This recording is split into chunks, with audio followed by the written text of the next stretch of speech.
And oh my God, Josh, I'm going to need you to cut this. Me looking this up because Okay, and I think I got that wrong. It's not double D-O-G. No. You almost got there. That's how hip I am. D-O-double-G. I'm hip to B square. I love Snoop the Dog. We used to call El DeBarge the barge. The DeBarge. The DeBarge, yeah. L. Yeah.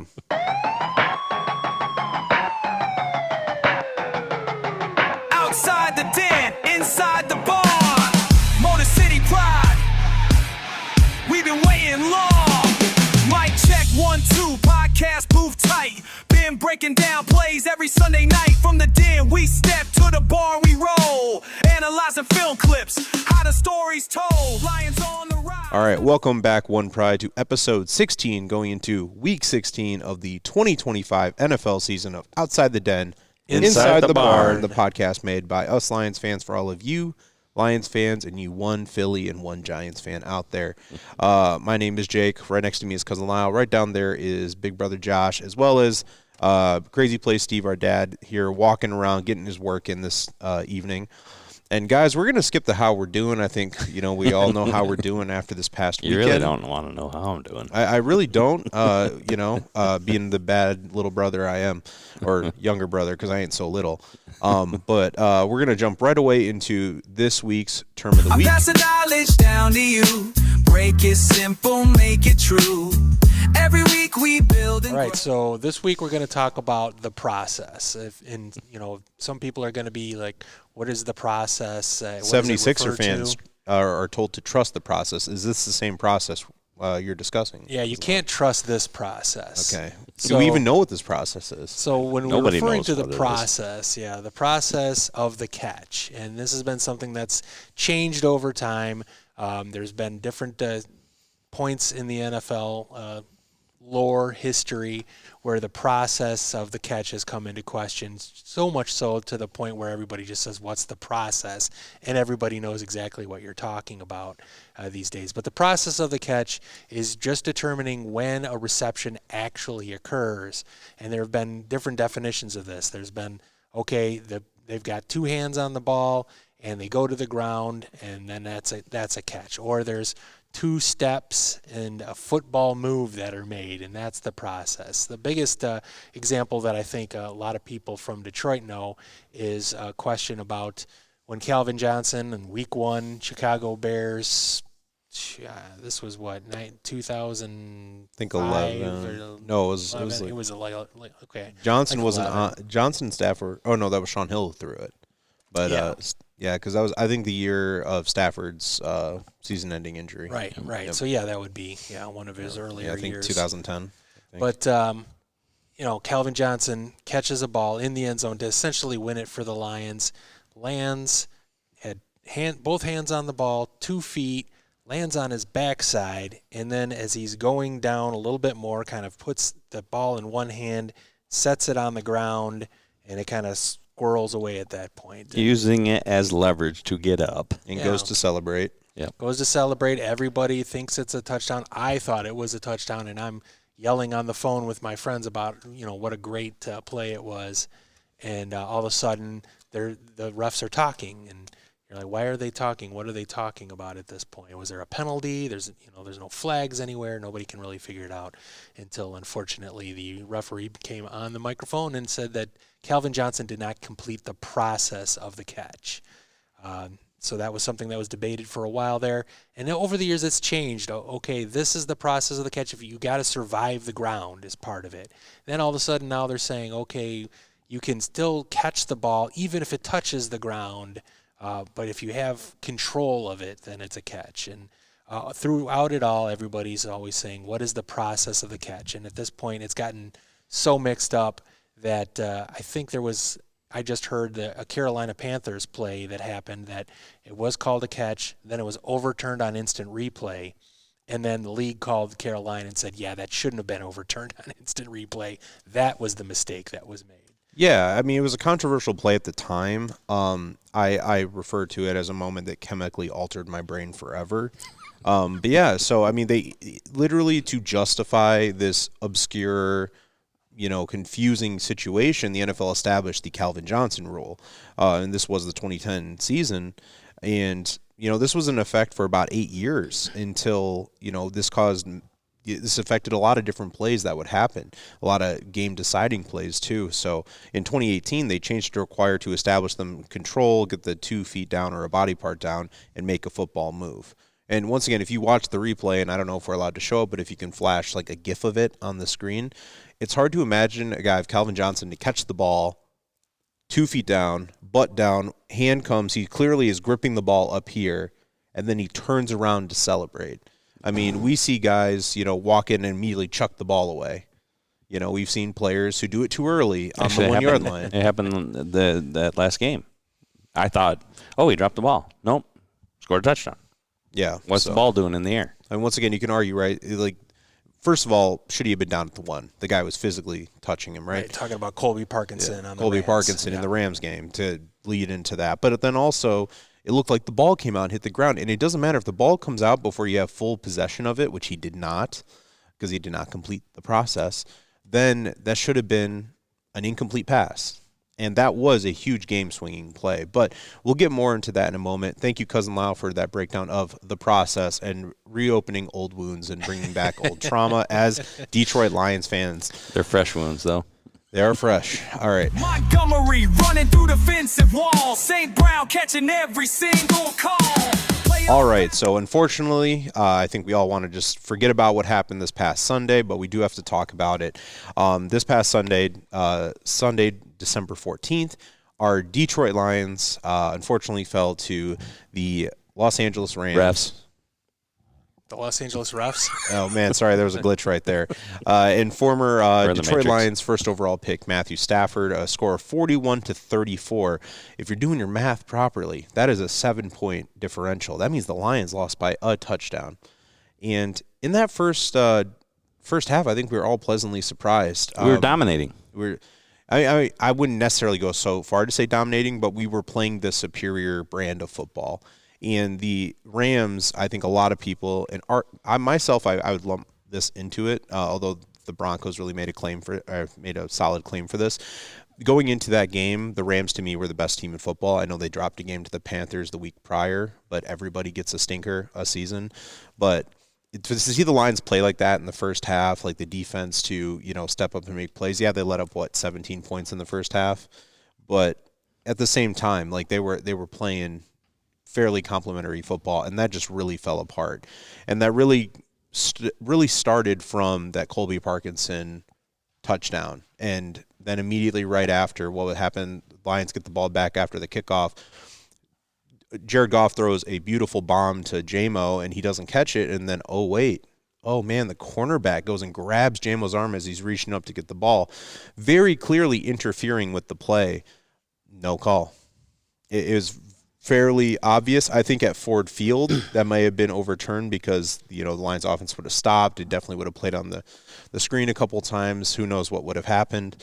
But nonetheless, they had a huge swing, which then the last couple plays of that drive, they took a lot of wind out of the sails. We get sacked 2 times, have to punt very deep in our own territory, and it was all downhill from there. I'll quickly go through some stats before we go into your guys' takeaway. I know I just covered quite a bit. Honestly, a fairly, maybe not. Jared Goff went 25 for 41 for 338 passing yards, 3 touchdowns. He was sacked a single time, a 111 rating. That's pretty good day out for Goff. The completion percentage quite isn't there, but to get the yards and the touchdowns, and then, rushing game was honestly abysmal. Jahmyr Gibbs, 13 carries for 38 yards. He was essentially a non-factor in that game. Montgomery, 7 carries for 32 yards, a 4.6 average with a tutty with that Wildcat touchdown. That was pretty impressive. And Jahmyr Gibbs, once again, kind of a non-factor. He has benefited a lot from a lot of checkdowns, and honestly has benefited, at least in the passing game, from poor offensive line play. But Amon-Ra St. Brown, 13 catches, 164 yards, 2 touchdowns. I think that's a career long in yards for his young career. And then Jameson Williams, 7 catches, 134 yards, also a touchdown. Our wide receivers 1 and 2 really popped off. Gibbs only got 4 catches, 20 yards, no touchdowns. Khalif Raymond had a big catch back, and then other than that, man, should be an all-pro. Jack Campbell, 10 tackles in this game. Absolute insanity. You see Aiden Hutchinson getting a sack in that game. You also saw Roy Lopez get a nice big sack in that game. Our boy TK85, clearly the Rams were scared of old TK85. He had 1 kick return for 13 yards. Not his best performance, but he did receive almost entirely kickbacks, I think, until the very end of that game. And then not really too many punting opportunities. We had 2 returns there. But, yeah, just, man, just not exactly the type of game you want. But I'll let you guys go ahead before I wrap it up. So we'll start with you, Josh. Well, my takeaway is today or maybe it was yesterday, I don't know, but I caught it, on Amon-Ra or the St. Brown podcast. The NFL made a big deal about their little booger pick flick Selly. It's a booger pick. I think, Amon-Ra, Jameer, and J-Mo, right? Yeah. So they apparently they told him no more. Okay. It's a booger pick. I know. Okay, but J-Mo was humping the end zone. All right, he's making progress. Well, okay. Let's go into a little bit. I just read another article today that they were on Max Crosby about wearing cleats with his daughter's name on it. Okay, This is the crap, literally the crap that they're focusing on. Okay. Yeah. Putting the finger up the nose. Maybe the NFL should focus a little bit more on the thumbs up the ass that the refs have when they're making bullshit calls. I saw that one coming. Yeah. So why don't we look at that and have a little bit more of a competent product put out there, Goodell? Dad, I'm taking your thunder. I don't care. Roger, no footballs. Roger, no footballs. Yeah. Stop with the bull crap and make some honest calls. You have a corrupt product you're putting on the table, and everybody else is starting to see it. Wall Street Journal published an article today about your garbage refs. You're going into your little union, whatever they call it, the agreement that they got coming up. Fix the problem. That's all I got to say about that. Wow. I'm just going to piggyback on that a little bit. I even heard Puka Nacua, who, again, is on the winning team in this one, talk about how much disdain he has right now for the refs, believing that they're trying to make it a ref show.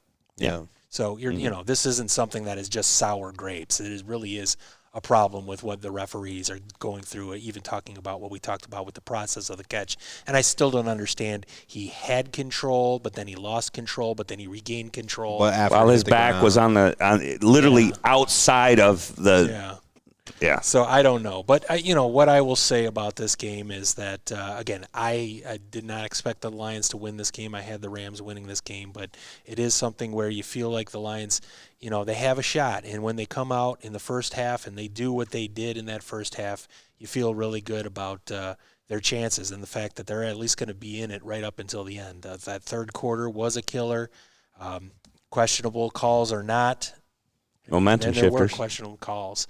The fact that they had 3 straight drives where they didn't gain a first down that allowed the Rams to score 17 unanswered points at that point, and that's really where your ball game is. So, it's tough because you feel like going into it. I thought, okay, they're going to probably lose this game, but we've got 3 games. But when you get that chance to be like, oh, they were right there, and if they could have just pulled it out, it makes it feel that much worse. And now you feel the strain and the pressure of what's going to have to happen going forward here for the Lions to even have a chance at competing in the postseason. Yeah, and I forget who I was walking up with back to the house after the watch party, but it was very reminiscent of the San Fran NFC Championship game where it's like, holy crap, we got a chance. Oh, my gosh, we're playing pretty good. And then a total and utter collapse, although the San Fran game, I don't remember leaving that game as angry with the officiating as I did. No, there wasn't anything there, I don't think. At least nothing that we can remember, which once again And that's fine. If we go and watch a game and we don't remember the refs, I'm perfectly happy with the loss. I mean, I'm not happy with the loss, but I'm happy that it wasn't controversial. It's easier to accept when the Lions play very poor. Yes. Like if they get a horrible, horrendous Colby Parkinson, he regained whatever in a game where they're very clearly down 50-0. that doesn't matter. Like, it sucks that it had to happen again. It was like, why shoot us while we're down?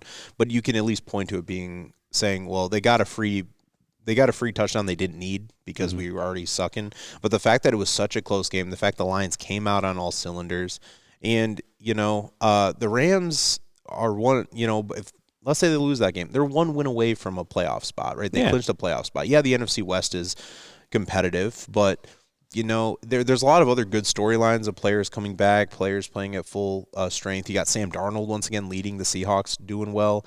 So it just, to me, doesn't make a ton of sense to have that type of interference. But nonetheless, it's time to move on. We did talk about after the Packers game how important it is to at least go 4-1 to end the season. Obviously, 5-0 should guarantee us a playoff spot at the minimum.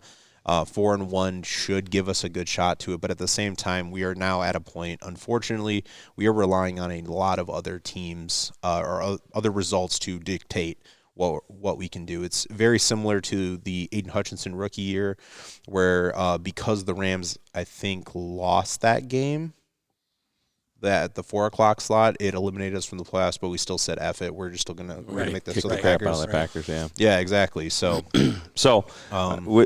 in our season record right now is 8-6, right? Yeah, and I would say that the Packers game at the beginning of the season, we played like crap, deserved to win or deserved to lose.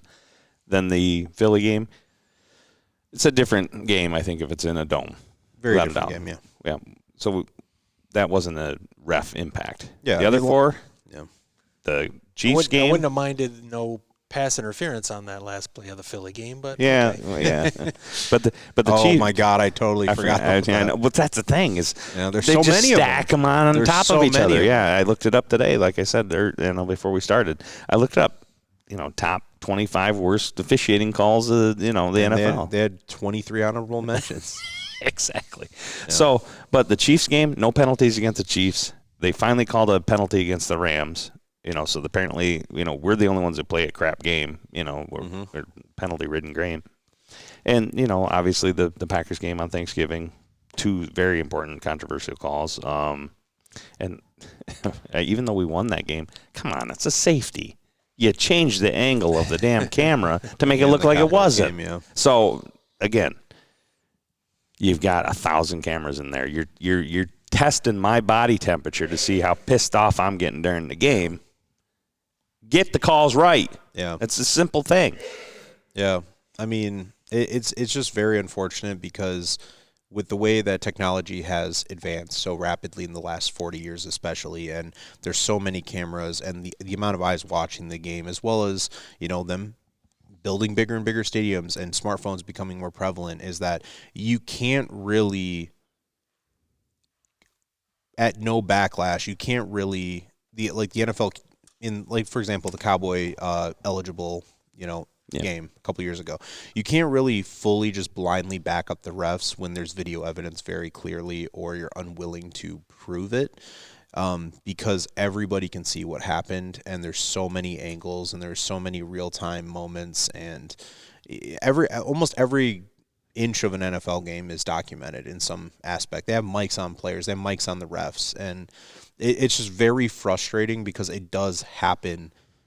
Obviously, we follow the Lions the most, right? So it's amplified for us. But when I talk to my friends who are fans of other NFL teams, I very rarely hear them. They will complain about one call for weeks. We complain about a call for a week, and then we're, guess what, complaining about a different new call that week, or a set of calls. And it's just very frustrating because I am not fully ready to completely accept rigged NFL, classic mafia tie conspiracy to it, but they don't make it easy. They don't make it easier for me to deny it, to defend them. And they are the no fun league. Picking boogers, dude. Are you kidding me? Is it gross? Is it kind of childish? Who cares? It's just doing this. You can control. It's doing this. It's not taunting. If they were flicking a booger on a player, then maybe it's taunting.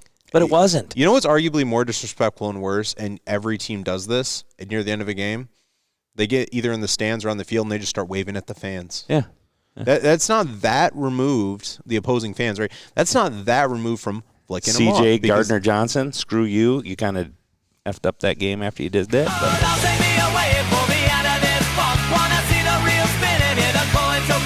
Put your money where your mouth is. I'll get all of that junk. So tell me now, are you feeling lucky, Paul? That's right. I need my applause before we start. Get the juices flowing. Everybody, You're about the come only on. one that gets the applause, I think. Everybody, yeah. This is good times. It doesn't, we can all agree and look at some of our picks and just see what happens here. So I'm going to go into Week 15 results there. I know. Look at this. Look at this, right? I was going to save it to the end, but we'll talk through it. So the first question: offensive explosion, more total yards of offense in this game, Lions or the Rams?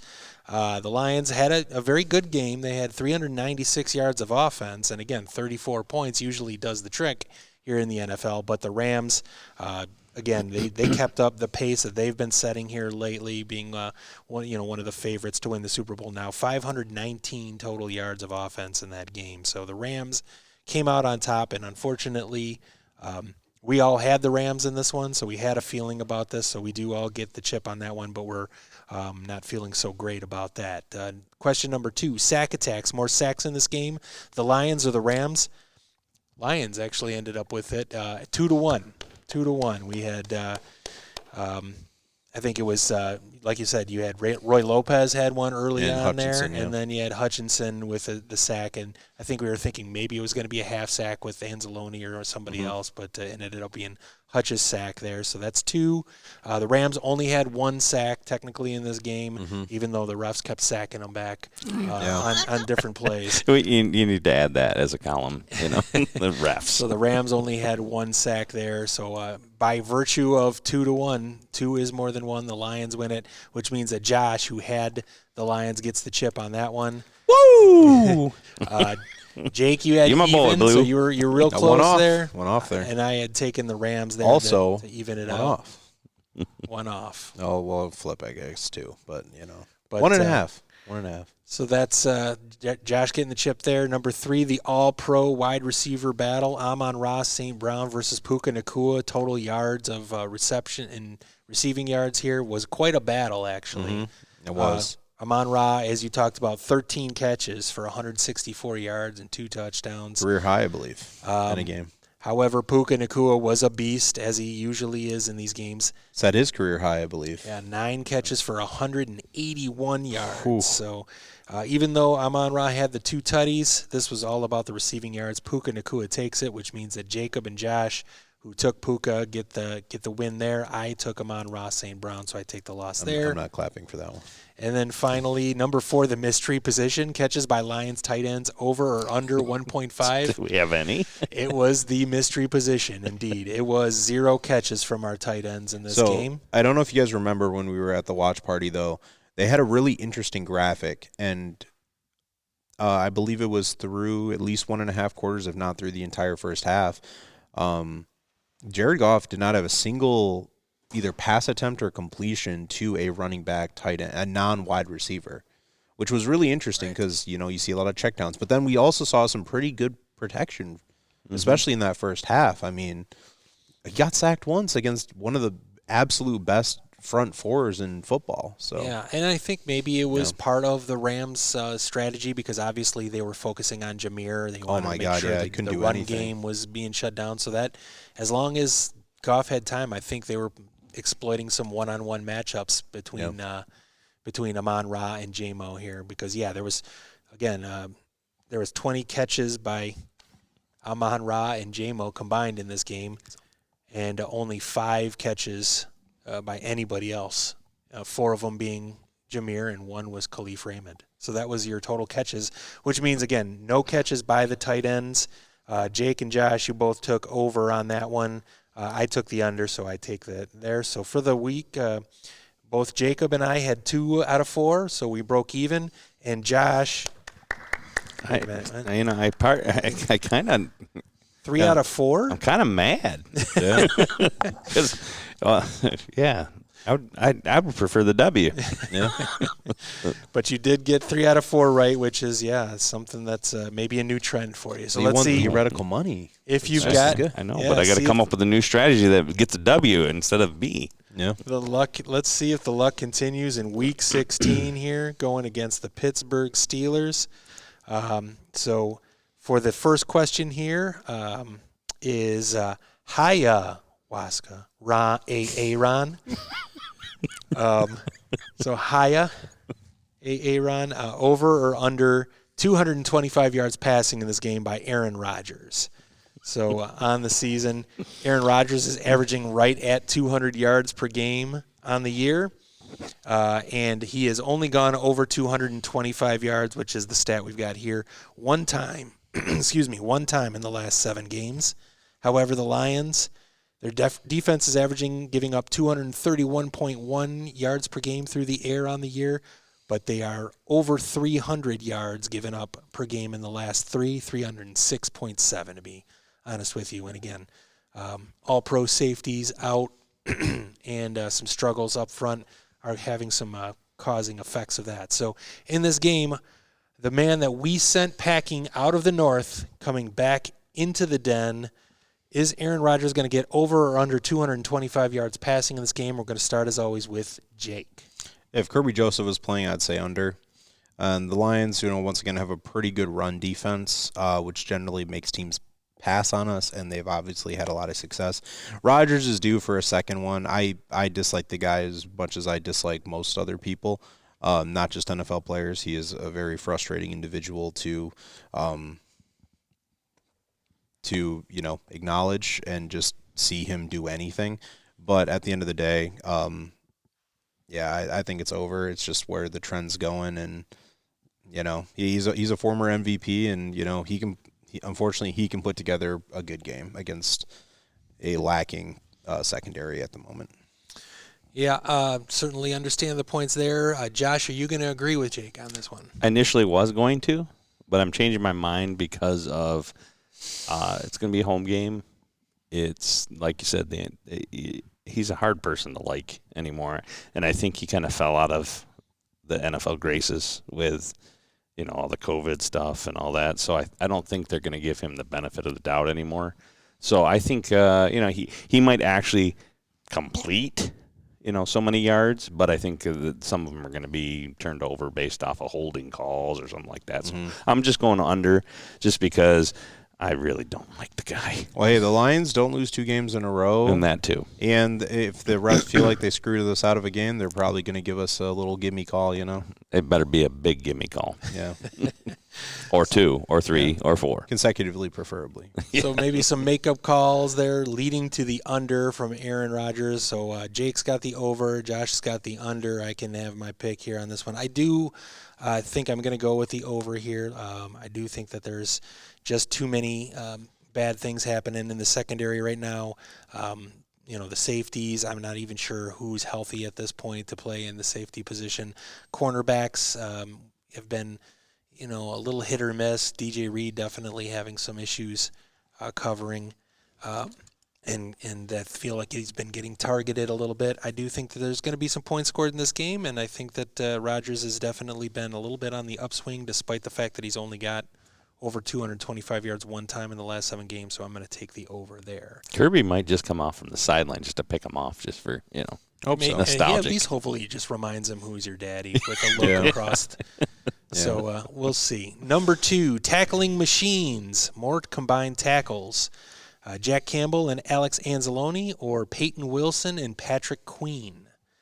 So for Pittsburgh, Peyton Wilson is actually their leading tackler this year. He's got 113 total tackles on the year, very respectable number.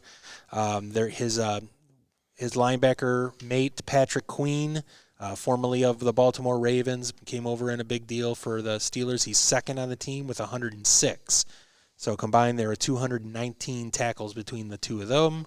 Lions, of course, are led by Mr. Tackle himself, Jack Campbell, with 143 tackles on the year. And then Thor is a distant second with 84, but combined there are 227 total tackles on the year. So in this game, tackling machines, more combined tackles between Captain Jack and Thor, or Peyton Wilson and Patrick Queen. We're going to go over to Josh to start this one off. I'm going with the Steelers only because I think that we're going to be tackling a little bit sooner. So nothing against those guys. It's just we're going to. So maybe the Lions hold the ball a little more, give the Steelers more opportunities for tackles there. Yep. So Josh is going Steelers. Jake, who you got here? I'm going to take the best linebacker in football as well as probably the best head of hair in football. I just think that, once again, we're starting to see more consistent offensive line play, and the big plays that we were hoping to see from our dynamic wide receivers really showed up against a pretty solid Rams team. And I believe, and this might allude to something later on, I can't have a hard time reading it right now from these glasses I have on, but I believe T.J. Watt's out of this game, which is a massive, massive loss for the Steelers. And if you just give Goff the time and you let J-Mo finish his route, I mean, we saw what happens when Goff gets the time. We know what Goff can do when he has the time.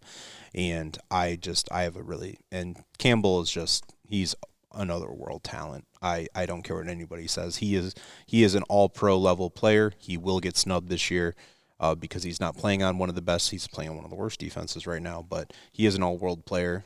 It is hard to look at that pick as a waste of a pick at this point. He is just a stud.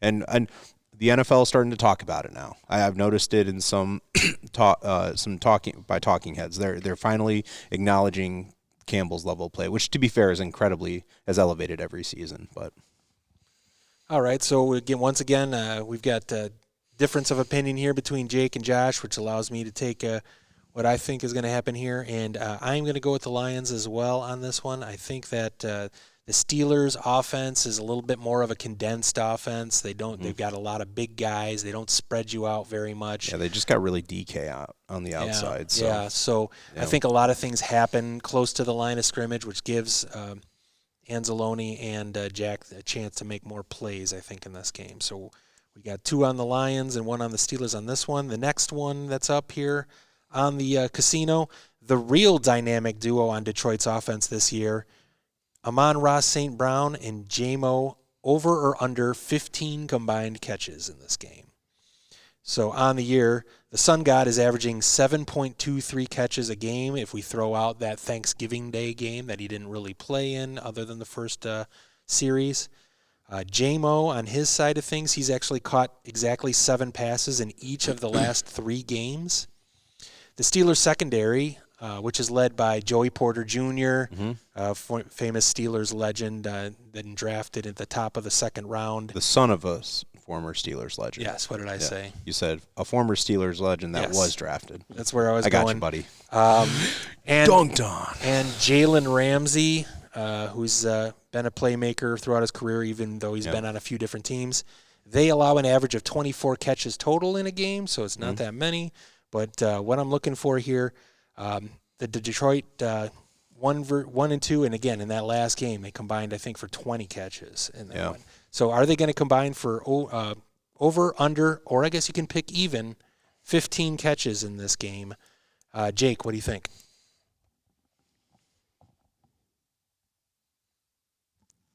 I need the Jeopardy grant. Crickets. I think we have a sound clip for the crickets, but I think nope. Yeah. There we go. Yep. There we go. This is a tough one. I think every week I would say it's over because especially we're starting to see not necessarily more consistent play, but we're starting to see better offensive line play, giving them the time, right? But the Lions do want to go back to running the ball. I mean, they could not run the ball against the Rams at all. And not having T.J. Watt there, but that just, he's not the best run stopper. So I'm gonna go over. St. Brown's kind of coming alive since coming back from injury. 2 straight games, great games in a row from St. Brown. So I'm I'm just going to take the over, and J-Mo's also has really come alive, and it's kind of hard to argue. I mean, there was an argument that maybe you turn this guy into your wide receiver one, which I disagree with. St. Brown is just, let's be honest, when he's not playing with potentially unknown injuries that I've heard in the in the whispers of the NFL, but I'm just going to go over. All right, so over 15 catches here. Josh, what do you got? I've got under for 2 reasons. One, so that you can voice your opinion without having to save the graphic. And 2, if you've looked at Jameer's last, 6 games? 0-3. 0-3. Yeah. Well, actually, it'd be 3-0-3-0-3. So he's bound to get another 3-tutty game. So I think they're going to spread it around. Mm-hmm. Don't get me wrong, but I think there's only so many offensive plays in a game, so I think they'll probably just be slightly under. Mm-hmm.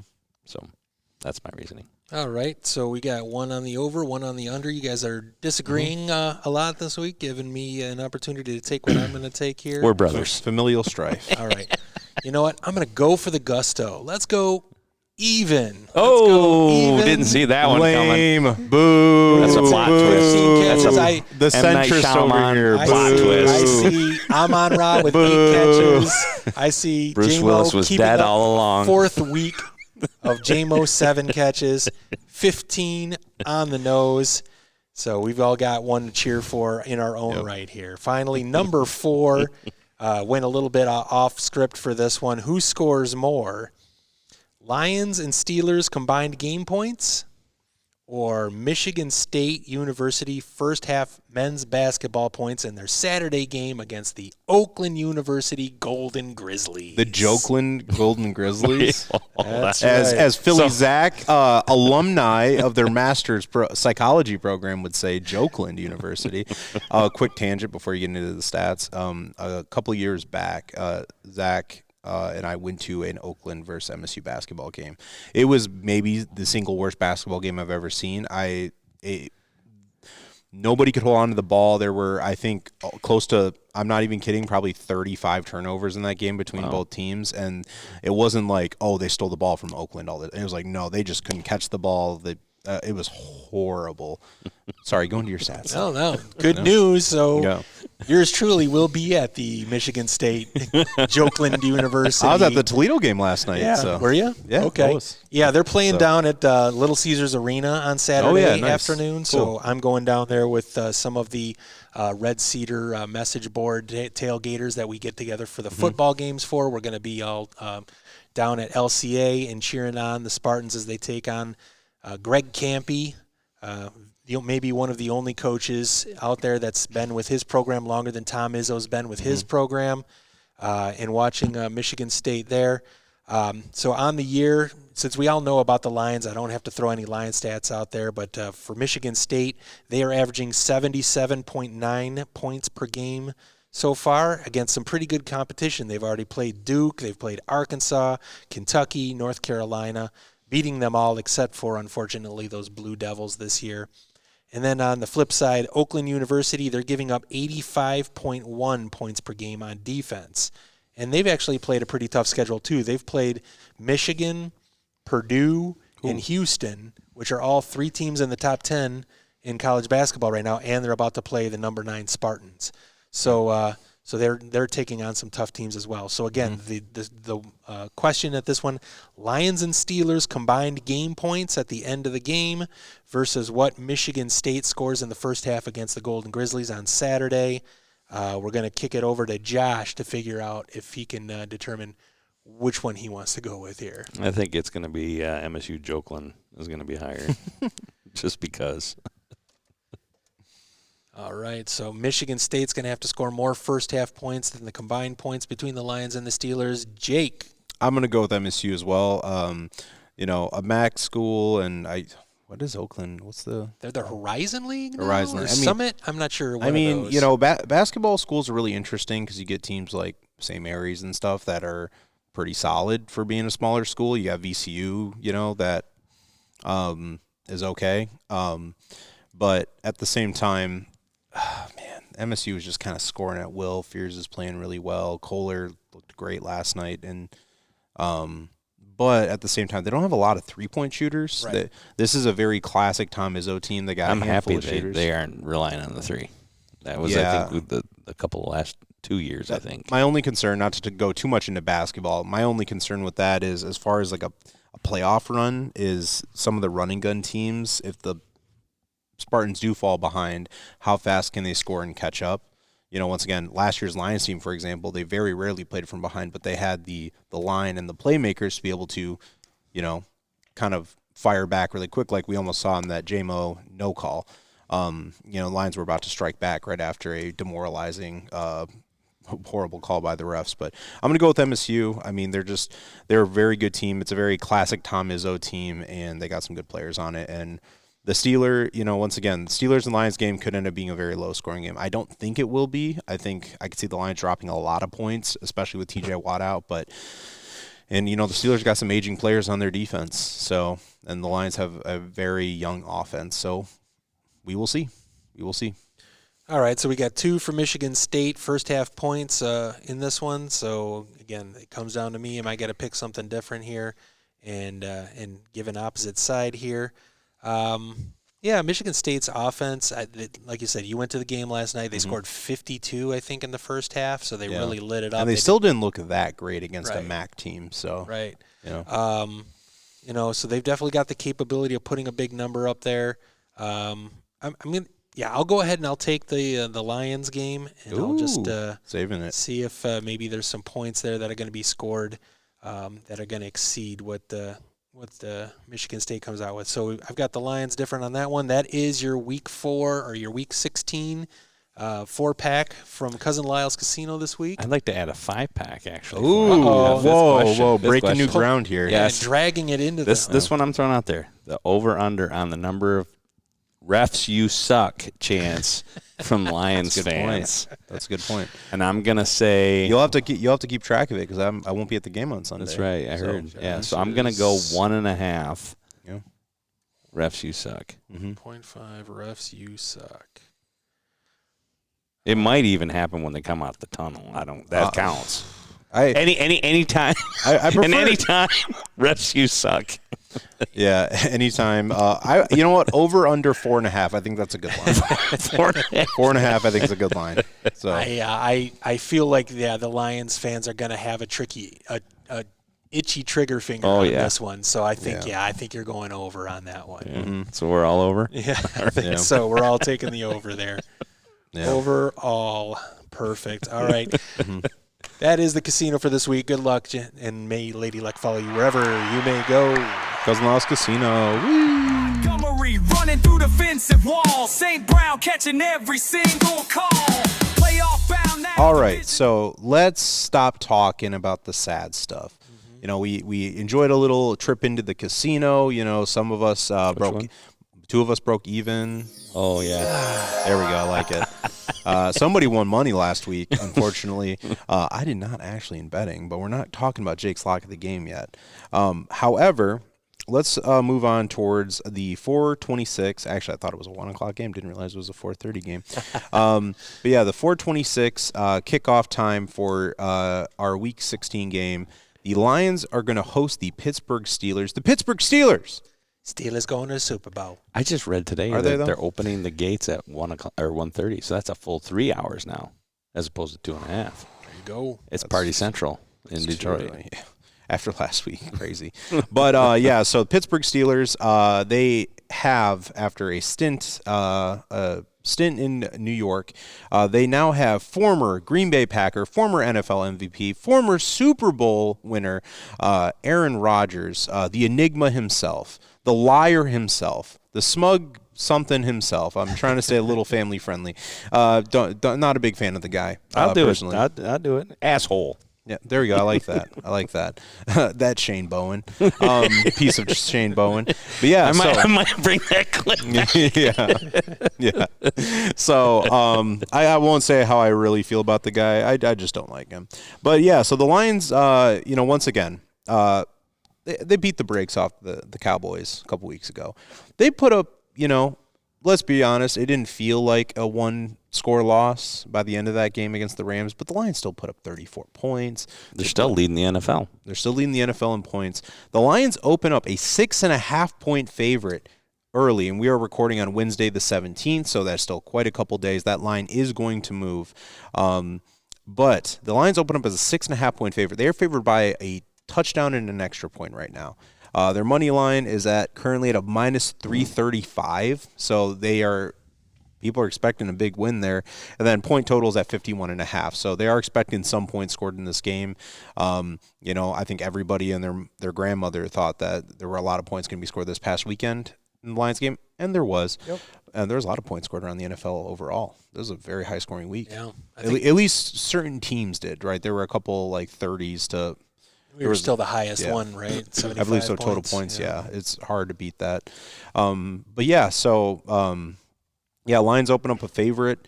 Once again, I made a comment about this in the Giants game, but the top most likely people to score in this game: Jahmyr Gibbs, St. Brown, David Montgomery, and then it's two Steeler running backs, and then Jameson Williams. So if you look at the top 6 players likely to score, 1, 2, 3, and 6 are all Detroit Lions. Although JMO plus 155 is that's some value right there. Oh my Lord! And just checking. Okay, interesting. So, but like normal, we are going to get into our matchups because, once again, you can go down the full breakdowns on any other site, but we're just going to quickly talk about the matchups we like. Noticeable player missing from this game for the Steelers is T.J. Watt, was mentioned earlier in the episode. T.J. Watt, one of the perennial candidates for Defensive Player of the Year, one of the absolute best pass rushers we have seen off the edge in, 20 seasons, if not more than that. A lot of people argue could be better than his brother, J.J. Watt. If he's not already, will be a Hall of Famer here in a year or two. Is he already in the Hall of Fame? JJ? No, I don't think he's qualified yet. Yeah, so I think he's got a year or two still. Fairly recently retired. But we'll start with you. Just about that TJ Watt thing. I mean, if anybody didn't catch it, he injured, basically getting treatment in his facility. Yeah. Gets a dry needle and punctures his lung and collapses his lung. Yeah, it's just like the Tyrod Taylor thing a couple of years ago. It's just one of those. It's one of those freak accidents. T.J. Watt's I'm a big fan of that player. I just like defensive ends. Really, that's like my favorite position. But big fan of the way he plays. He plays hard, even in these perennial just above 500 seasons. Noticeable also was Mike Tomlin, longtime Pittsburgh Steelers coach, former coworker of mine. He's older than you, Josh, and Lyle. But in his lifetime, he's experienced 3 different Pittsburgh Steelers coaches. So one of the most decorated franchises in NFL history. That's pretty close to our number of Lions coaches, right? Yeah. Right in there. No. I've seen 3 in like a decade of my life over here, if not more. But yeah, so let's get back on track, boys. Josh, a little side note. I'm going through. Sorry. Yeah, we'll get there eventually. Going through some old photos and screenshots and stuff like that. One of the ones I found was, I don't know if you remember when Tomlin was on the sideline and he kind of tripped the player. Oh my Lord, through. That was ridiculous. So all the memes they're going through, they're showing him like on Soul Train and stuff like that. But anyway, so the matchup I'm looking forward to, and the obvious one, is going to be our secondary versus Rodgers. The second obvious one is the refs, either versus our fans or the actual NFL rule book. Yeah. So, anyways. All right. How about you, Lyle? Yeah, I'm going to expand a little bit on Josh's first point. Not the second matchup. We all want to do the second one. The first matchup, though, I think there's only one real game breaker on Pittsburgh's offensive side of the ball, and that is DK Metcalf. Just a monster, over 6'4", but could still run like a 4.2, 4.3, 40, and I think it was a low 4.4, but still, he runs faster than that. For a big man like that to move like that, there's very rare people. We've seen Calvin Johnson, and he's kind of in that class. They're not quite as good a receiver, but in terms of the physical traits, just unbelievable. And on the outside, we've got to match up with either Amik Robertson or with DJ Reed, who are on the smaller side of things. and they've had a little bit of a rough go of it here the last few weeks. So that'll be, if we can figure out a way to shut that down, I don't think there's a whole lot else that I'm scared of on the Pittsburgh offensive side. So I hope that Kelvin Shepard can come up with some things to throw at him, because, Rodgers has seen everything already, so he'll be anticipating just about everything. We got to figure out a way to make sure that DK Metcalf doesn't kill us in this game. Yeah. Maybe another Hutch pick would be nice. That was pretty. That was electric. All he's got to do is look up at the jumbotron. Don't look behind. Keep running. Jeez. But yeah, DK Metcalf, longtime Seattle Seahawk, this year a Pittsburgh Steeler. But speaking about monster of a man, in the kind of classic, famous Calvin Johnson retirement night game last year, in which Dad predicted Jared Goff to catch a touchdown pass. Crazy DK play. Metcalf in full Seahawks attire with cleats on looked dwarfed by Calvin Johnson out there. So Calvin Johnson, the much more superior physical specimen, the much more talented player, the bigger game breaker, as good as DK Metcalf. And now part of the halftime show apparently on Christmas Day. Snoop Dogg. Oh, that'll be fun. That should be a really fun one. You didn't know that? You didn't see that? No. Yeah. Oh man, I've been Double busy. DOG. I've been busy, brother. No. But yeah, no. Eminem gonna come out again? Probably. That'd be pretty. That would be electric. That would be electric. But yeah, so if it was at Green Bay, then Lil Wayne would be out there too. Right. So That's right. Young Money. But yeah, so no, I agree with you. That's a big one. So the big thing I think in this game is it's going to be really important for our running game. So I'm going to take a little bit of a cop out, and I'm going to get a group of 7 players here. Okay, take the Lions offensive line and our 2 running backs, Jahmyr Gibbs, Sonic himself, as well as Knuckles, David Montgomery, against the front 7 of the Pittsburgh Steelers. I felt like we have said this so many times this damn season, but this is a get right game, right? There were parts of this past Sunday against the Rams. The Lions looked like the Lions that we've seen the last couple of years, right? The explosive offense, rather effective plays, but we didn't see this run game that has helped us dominate over the last couple of years, at least in the regular season. And I think it's going to be really important to get back to that. I know it kind of contradicts my my call on J-Mo and St. Brown to get 20 combined catches, but I think it's going to be really important to establish a running game. It's going to be really important to get those guys in the end zone. And honestly, I'm seeing a lot of things over the last couple of weeks of just Montgomery's kind of, he's feeling down because he's just not being utilized as much. I'm glad stay the course. I think most of us Lions fans, obviously, we all see how good Jahmyr Gibbs is. I mean, he is a world talent. There's already people talking about that Jahmyr Gibbs could be better than Barry, which is crazy. Way premature. But I mean, there are flashes of things. But did Barry have anybody else? And that's going to always be an asterisk. Ron Rivers, come on. And I'm not knocking anybody from the past, but I'm just saying I think Gibbs' success might be in somewhat of a correlation. Absolutely, because Jahmyr Gibbs in his entire career has played on objectively a better set of teams than Barry probably ever had, right? And he also had another back to work with. Absolutely, yep. I digress. I'm getting back to my point. It's just going to be really important to get that running game established, and the obviously missing TJ Watt's massive for the Steelers, but the Steelers, the Bears, they might have a bad defense. There are organizations like the Bears and the Steelers, this old school type of football, this strong in tradition. Yeah, the Bears switched a bunch of coaches, but every team seems to almost be the same. It seems like Ben Johnson's starting to break them out of that trend. The Steelers always have a solid defense.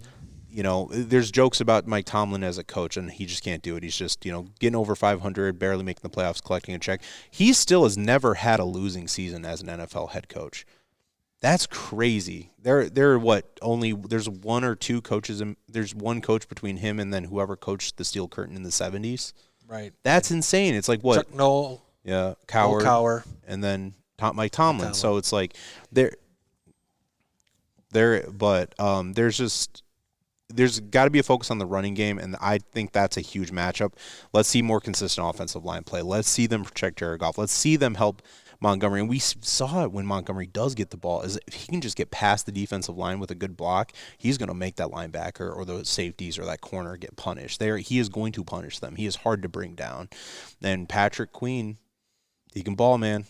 He can ball. So it's just we will have to wait and see. Jake's voice fills my head. Said this guy's the golfer, now take it feel. Alrighty, now we're going to get into Jake's lock of the game. Cousin Lyle, what was Jake's or my lock of the game last week? Yeah, so last week you went with something you felt pretty solid on. It was not going to be a huge surprise, but you got this one right. You had Amon-Ra, St. Brown, anytime touchdown in the Rams game.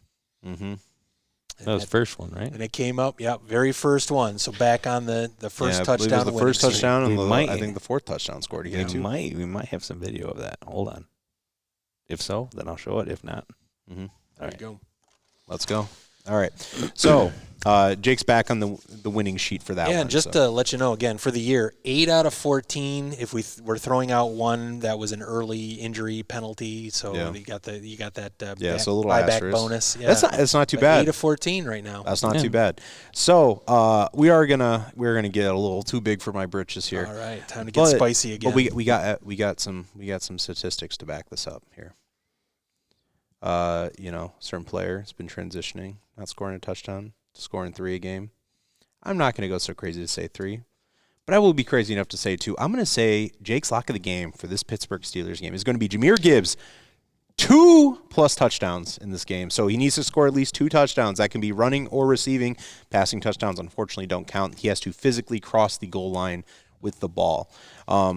Just so you know, this is pretty crazy. This is how explosive Jahmyr Gibbs is. The sportsbooks have a multiple touchdown game at plus 200. Wow. Plus 200 is not that. It's not that much. Crazy. It is not that crazy. I believe Montgomery's plus 2 touchdowns plus 650. There you go. Isaac Tesla's is like plus 2,000. It is something. Really, this will be his players, 2-tutty game then. Hey, that'd be great. Just letting you know. If Tesla's getting 2 touchdowns, I'm assuming we're winning at that point. Yeah. But there we go. So I'm going to say Jahmyr Gibbs 2+ touchdowns, which once again, if he continues the trend and gets 3, it still hits. So 2+ touchdowns, Jahmyr Gibbs against the Pittsburgh Steelers. That's Jake. Click. I don't know why I just broke my neck there, but click lock of the game. Nope. You got him. Got him. Dunked on you.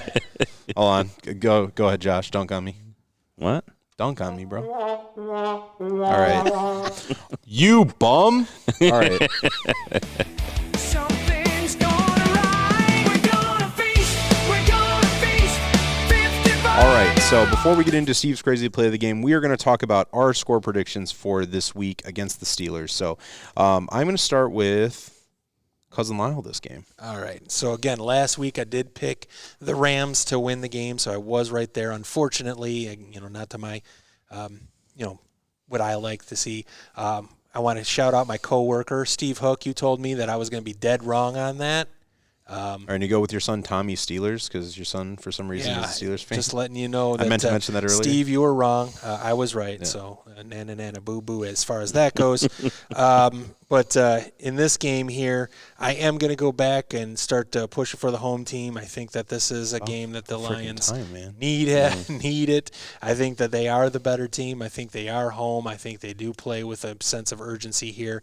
And I think it's going to be, a pretty sizable spread here. I mean, at least in terms of what, nothing that we have to sweat out here. So I'm going to go in this game. I'm going to go Lions 30, Steelers 20.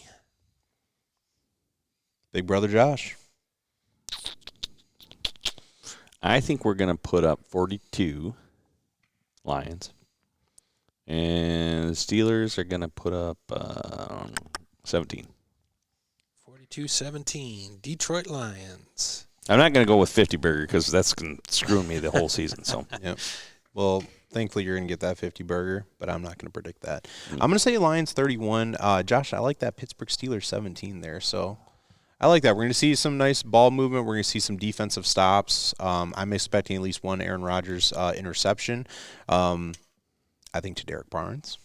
Ooh, I like that. I like that. Little Derek Barnes. I wouldn't be surprised a tip line past the line of scrimmage. My lock of the game would have been Kirby Joseph interception if he was playing. So I would have won 3. Who's your daddy? No. Who's your daddy? It's Kirby Joseph, Superman himself. Get better, buddy. We need you. We miss you so much. Yes, oh, my Lord. But, yeah. Almost as much as Frank, if not more. I mean, Kirby Joseph would have made all the difference in many games. Yes, he would have. This past season, especially over this past 6-week stretch of us letting up like 400 million yards in passing. But let's go. Cousin Lyle, what was your score? 30-20 Lions. Josh. 42-17 Lions. And I got 31-17 Detroit Lions, giving us on our projections a clean sweep by this panel right here. So those are our score predictions. And now let's get to, drum roll please. Do we have one?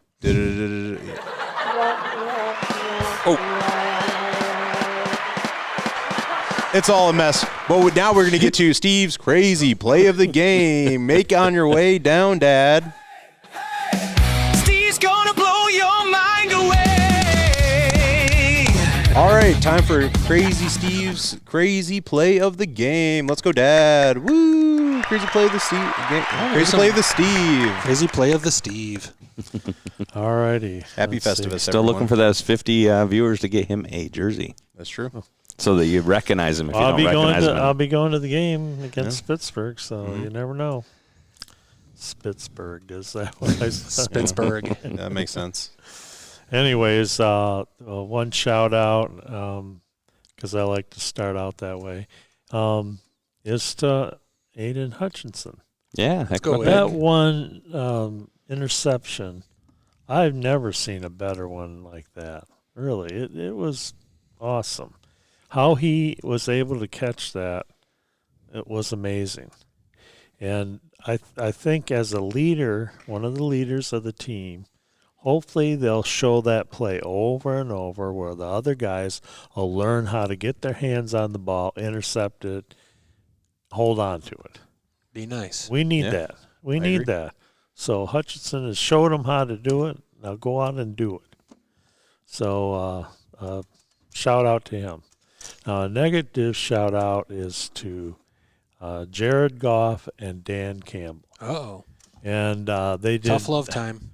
They did wonderful with St. Brown and Jameson Williams. But where was Tesla? Where was even Kennedy? You buy the jersey and you get let down. It kind of one-track mind. And I know that they want to go with someone who is sure and all that. Tennessee Tennessee Williams. Thinking about Koran over here. I can't even talk. You're fine, Dad. Those two guys could help you out. So when I look back at in the playoffs against San Francisco, in the playoffs against Washington, we were killing it the first half. And what happened in the third quarter? I don't think we were. Third quarter. Yeah. Yeah. So don't do the same plays. Come up with the different plays. Even do the trick plays. I'm saying that they have to solve the third quarter. And that's where I'm with that Jared Goff needs the confidence. And somehow, some way, going into the locker room, maybe you don't send him in the locker room, keep him on the field. I don't know. Try something unique to make third quarter more productive. And then they have a hard time rebounding from that. Mm-hmm. So that's what I'm saying. That's my challenge for Campbell and Jared Goff. That's me. Don't worry about it. To mix it up. Don't be so predictable. That's what I think is really more than anything. They go to which they would call sure things, and they're not sure things. They're more predictable, and they get stopped. So they got to go back. I don't care if you do a trick play every play. They won't be able to guess it. So Game full of Steve's crazy plays. Mm-hmm. That would be interesting. yeah, That would get some. They get some views, huh? Oh yeah. I'll tell you what, there'll be a better team. St. Brown and what happened to St. Brown and Williams in the third quarter? Where were they? Well, They they're did mostly on something. the sideline because the refs were helping the Rams, win the game. So Gotcha. So, anyways, shout out good, two guys shout out bad. That's the way it is. Now I have to rag on the refs. Here we go. I said it was going to be short. Is there any rewards for good refs? Do they have a I think they get the it might be the first time in Ref in history the if that were ever to happen. playoffs. I think they get the ref in the playoffs, or then get the Super Bowl. Get the But they ref in don't the- have an award show where they No. go up there and receive their best award type thing. I Best think holding call. they could turn it down too. But Most valuable fixing goes to. I think I brought up something like this before Come that back. the Lions have a Garbage couple. call the game. They have a couple members on their staff that could evaluate the game and then give a rating after the game, where it's a rating of 1 to 10, and they get 2 or lower than that. But I think really someone should analyze their performance. Certainly the league won't do it, and certainly No, we get apology letters every week. Don't worry. Hey, We're sorry. we're sorry. You know where I was going. Yep. So anyways, BP oil. South Park. instead of stand there with our thumbs up our butt, Asses. I've already used that. You're fine. It's that second thumb up. Instead of- the it's- This is a good Christian It's- show, Josh. We're gonna wash your mouth out with soap. It's- Hey, Instead of an ass that- is a donkey. be proactive and do something about it. I would love to see an evaluation report. I'll go. The league won't do it. I suggest that. The league won't do it. They're lazy. I'll go one further. Lazy. Let's actually suit the refs up and have them go against an entire team of Brian Branches and see how many survive. Well, I'm still for. Remember, this is a parody show. We're all having No, let's take them all I'm out, still bro. for all the Lions eating. Josh is on the naughty list. I don't care. I want all the Lions to eat a lot of beans before the game, and then go old blazing blow saddles. right and stand right near the ref and blow them away. So Steve's crazy play of the game. Lions can eat a lot of beans. I can't wait to hear that ref go. Instead of he's giving them the business. Well, they're afraid of boogers, right? Yeah, what about the beans? Farts. That ought to give them a What's that old proverb? Call it because he just dropped it. that ought to give them great respect, a great reputation. That one of the things they care about is boogers. I know. That's what I was saying. Dad, what's that old proverb? Oh, Beans, what? beans, the magical fruit. The more you eat, the more you what? No, it's beans. Good for the heart. Beads. Great for the heart. Oh, I always knew the That was YouTube. Saturday Night That was Live. SNL, yeah. Yeah. Okay. But anyways, I thought maybe use skunk perfume or something and spray it on them. But that would be funny because you saw that. The wags won't appreciate it. You ever see that clip of the ref? He's like, he was giving him the business. But can you imagine him calling? Holding on Panay Sewell just because he gassed out. Yeah, personal foul, lack of personal hygiene, 58. That would be rule book rule number 37B2. And how the Lions lose a game is one of them forgot to shower that morning. Yeah, exactly. I'm not surprised if it happens. Yeah. Again, Just saying. it just shows you the referee or the league doesn't care about their quality. They care about little dipshit things like that. Somebody was listening to Josh at the start of the show. Yeah. Like father, like Two son. peas in a pod. All right. So we got Well, okay. So gassing them out, that's the crazy play? No. No. Oh. Oh. We haven't even gotten there yet. The crazy play is the same play that got Goff a touchdown that got called back against the Cowboys 2 years ago. I like it. That's my crazy Taylor play. Decker, you're scoring, bud. All right. So if they're not going to go for Tesla or Tom Kennedy, then At least throw it to Taylor Decker. well, yeah. Or Penei Sewell. Penei Sewell's on. But there's also a play that Rowledge. got golf cool. It's kind of hard to get a a guard. touchdown. Yeah, I know. He'd be covered by somebody. What were you saying, Dad? Sorry. Well, there was a play that got golf a touchdown. They called that back too Yeah. because he didn't, I don't know, go up and shake hands with the ref before he did the play or Or he something. gassed him out with beans, one of the 2. Mhm. Yeah. I did come So- up with a Ratledge eligible tackle play in my mind, by the way. Did you? I did. Call it into the front office. I know. So, anyways, that's what my suggestion is. Oh, we got put in I hold. still, since I'm going to be at the game, I'm going to do the escalator. There you go. That's what was missing last We're getting week. video on that The one. escalator. Anyways, what else can we be fun with? Well, Dad, I think we should save the fun for next episode because next episode is our Christmas special because it is going to be recording early on the week of Christmas. Obviously, the Lions do have we don't want to talk too much about it, but they do have a game on Christmas Day. Screw you, NFL, for scheduling a game on Christmas Day. We already have Thanksgiving. How about 3 games on Christmas Day? Yeah. That too. Some of us have to drive back and forth 45 minutes of drive, all right? Screw you, Roger, no footballs. But we will have a lot of fun at our Christmas special. We got a couple little surprises we're working on. Obviously, we're getting Josh getting a head start on the decorations, our own resident Clark Griswold over there. Thanks, Rusty. Yeah, I got you. I'm not. No, my dad. But this is my dad. This is our dad. Not your dad, though. Simply having a wonderful Christmas time. There we go. Get in the spirit, y'all. All right. So that was episode 16 going to week 16 of the 2025 season of Outside the Den, Inside the Barn. Thank you so much for watching, everybody. We will see you again next week, hopefully after another Lions victory, hopefully the 9th one of the season to keep the playoff hopes alive. Depending on the results, we will be talking about playoff chances, and we'll go through the calculator next week. But my name's Jake. I got Cousin Lyle right there, Crazy Play Steve right down there, Big Brother Josh down there. Thank you so much for watching. We'll see you next week. Stay safe out there. I know it's supposed to warm up a bit. Some copyright strikes. Josh, sign us out. Go Lions! Beat the refs!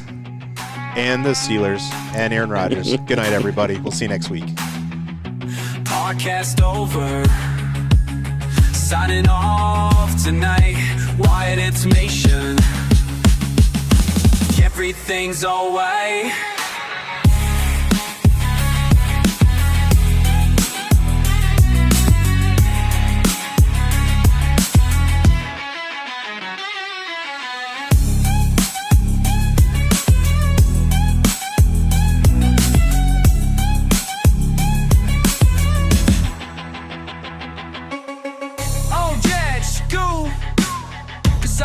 Tonight, Lions Nation, everything's alright.